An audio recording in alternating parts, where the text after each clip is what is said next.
I was invited by Malcolm. Malcolm sent me a text and suggested I should call in and have a bite to eat with him at the Chinese after the Mineral Council. So did Martin Parkinson, was he invited by Malcolm Turnbull to the dinner? Yeah, it was nothing that I knew about, you know. So Malcolm Turnbull I don't know whether he invited him. I don't know how that happened. You have to ask Malcolm.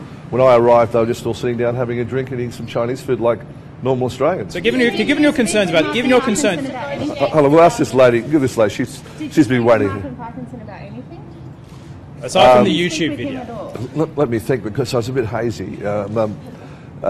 Well, with Martin, I said, I asked what his background was, and he'd been to Princeton, I think, done his PhD there, and worked with International Monetary Fund, and that's what he told me. Right?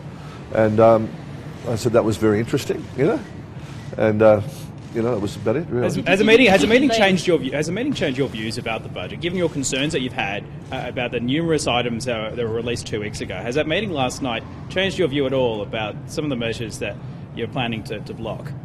No. You said you would negotiate with the government until you got stuff. Yeah. Was last night negotiation? No. Last night was a dinner where we had a nice entree, a couple of main courses, and a little bit of dessert. I had a wonderful, I think it was a banana split. You know, it was fantastic. I'd recommend it to all of you to go. Caramelised banana with a coconut ice cream. That was the highlight of the evening for me. That was my focus of the night.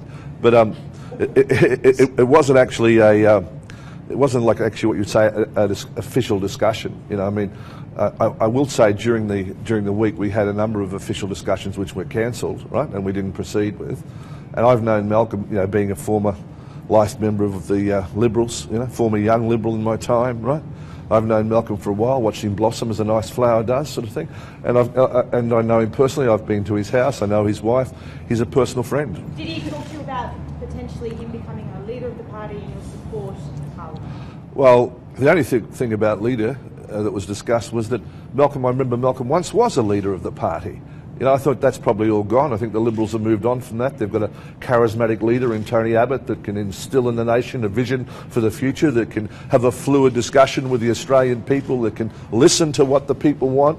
With a leader like that, what more could you get? Clive, you've got these two staff now, Clive.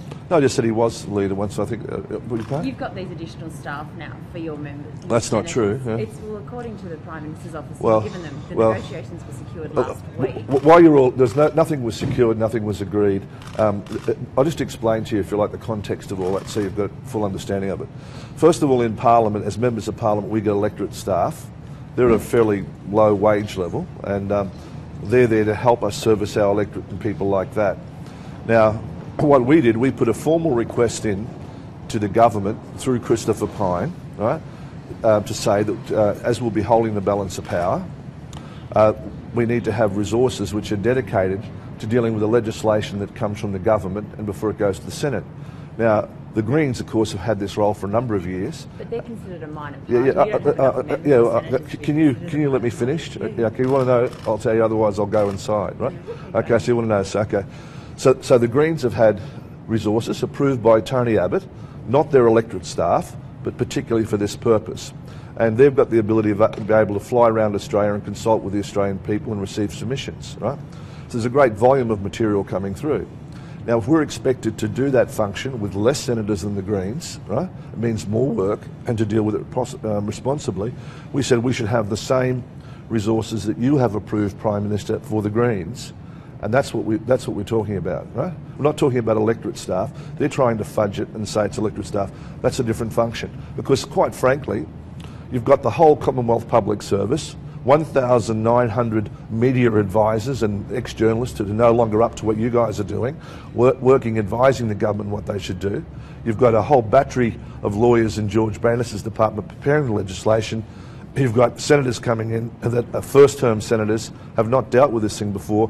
Are they supposed to read every document to understand things, or they, like the government would like them to, just to tick things, not knowing what they are? So how many staff?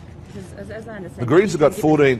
The Greens have got 14 staff dedicated to this process. Not, so you'd like 14? So it's a question of what the function is. You know, if they're able to do it with 14, we should be able to do it with 14.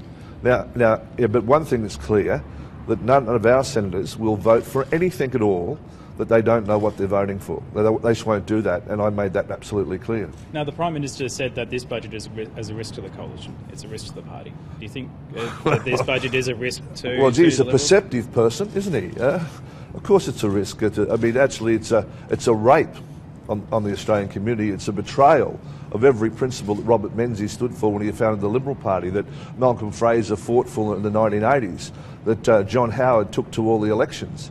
It's a betrayal of those 4 women I told you about that had voted Liberal for 50 years. Now, this is the Liberal high-taxing party. The Liberal Party used to be the low-taxing party. Now they've introduced more taxes. So Liberal voters are not happy. I'm a former Liberal voter. I don't vote for them. I vote Palmer United at the moment. And other Liberals may think like I do, that the Liberal Party should be a low-taxing party. It should be a broad church where everybody from all social and economic conditions can be represented, and their matters should be considered. What they've done now is attack our pensioners, take from our children their future, deny them the rights as basic citizens, and of course, you're supposed to do nothing about it. Well, I don't care whether I get elected at the next election. I've been elected by people in my electorate to represent them, to care about their families, and I'll do the best I can to do it. I'm not going to be kowtowed by party rubbish. Yeah? Mr. Palmer, last night at dinner, did you think at any point in time it was inappropriate that the Treasury Secretary was there? Well, I just didn't know. When you're concentrating on some Peking duck and looking with great anticipation to a banana split at the end of the night, you've got to say, what are your priorities, Certainly your priorities is not to take any consideration for a public servant. It tends to be they tend to be boring, some public servants. Not all of them. Was he boring? No, he was quite a nice chap. I never met him before, so he seemed to had a lovely smile, pleasant disposition. Who paid the bill? Did you split it, or did you pay? No, I never. I always like a free meal, Who paid? Was it Malcolm? I think I can't remember who paid the bill, but I just know I didn't. That was the most important thing for me. Being as greedy as I am, that was the most important thing for me. Getting that last cent, that was very important for me. Peppa Pig wasn't on the menu? Sorry? Peppa Pig wasn't on the menu? No, Peppa Pig wasn't there. He was referred to in the discussion, though. I do recall the name Peppa Pig. I don't think he was one of the other people we're having lunch with, but I do recall the name. Right?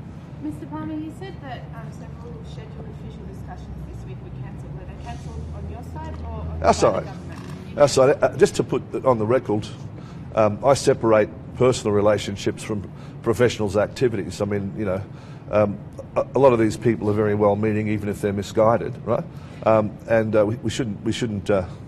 We shouldn't deride people for their political views. We should offer them some sort of understanding. That's why we had a meeting last night to talk to Malcolm, because he's a friend. I've known him for years. But our party got together and we decided on Sunday that we would pass a resolution. And that resolution was that no parliamentary member of the Palmer United Party, our caucus, right, would have any contact and any discussions inside Parliament House, right, with any member of the Liberal Party or the National Party, because we thought that this was some way of doing a protest. Bobby Sands went on a hunger strike in the 70s, didn't he, in England? We're just not talking. But you talked to Turnbull last night. Yeah, but not in Parliament House, not about parliamentary issues, only about the quality so you're of the willing duck. to negotiate, just as long as it's not there? As long as free meals involved. No, we'll do anything we have to do to protect the rights of Australian pensioners, to protect the rights of single mothers, to create the rights of our younger people to have a better future. It's not about me. It's not about losing face. It's not about winning votes. It's about ensuring that they get a fair go. So you've told the Senate-elects not to speak to. No. You can, but no. I haven't told them at all. That's the resolution. I just, if you play back your tape and read it, you'll hear it. You'll hear what it says. It says in Parliament House, right? We will not talk to any members of the Liberal Party or the National Party. So have your senators-elect talked to any members of the Liberal or National Party outside of Parliament House? No, not that I'm aware of. I think the Prime Minister office contacted the motorists yesterday and asked them would he meet them before July, because it was an urgent matter. I can't think of what it could be, but it was urgent anyway. And of course, they wrote back. They texted me what they said. They said no meetings. Have you spoken to Bob? Have you spoken to Bob Day? Have you spoken to Bob Day at all since his election? I've spoken to Bob Day. Well, did you meet with him this week? No, I didn't meet with him. No. Did you get the sense at all that you were being buttered up? Well, I don't know.